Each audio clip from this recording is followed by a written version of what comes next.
महत्त्वाची बातमी परदेशातनं। वॉशिंग्टनमध्ये इस्रायलच्या दूतावासातल्या 2 कर्मचाऱ्यांची हत्या झाल्याची माहिती समोर येते।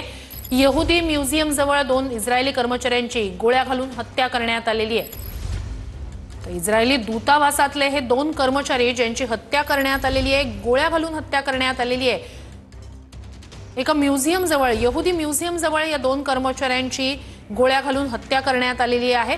या सगळ्यानंतर अर्थातच आता खबरदारी विशेष घेतली जाते। या संपूर्ण प्रकरणी तपास सुद्धा आता सुरू करण्यात आलेला आहे। ज्या म्युझियम जवळ हा प्रकार घडलाय, इस्रायल दूतावासातल्या 2 कर्मचाऱ्यांची ज्या यहुदी म्युझियम जवळ हत्या करण्यात आली, त्या ठिकाणचा हा संपूर्ण परिसर आपण पाहतोय। हा संपूर्ण परिसर सील करण्यात आलेला आहे आणि तिथल्या यंत्रणेकडून आता वेगाने या प्रकरणी तपास सुरू करण्यात आलेला आहे। कारण इस्रायली दूतावासातले हे 2 कर्मचारी होते ज्यांची यहुदी म्युझियम जवळ गोळ्या घालून हत्या करण्यात आली।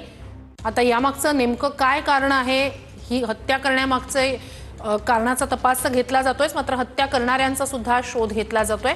ज्या यहुदी म्युझियम जवळ वॉशिंग्टनमध्ये हा प्रकार घडला, तो संपूर्ण परिसर सील करण्यात आलाय।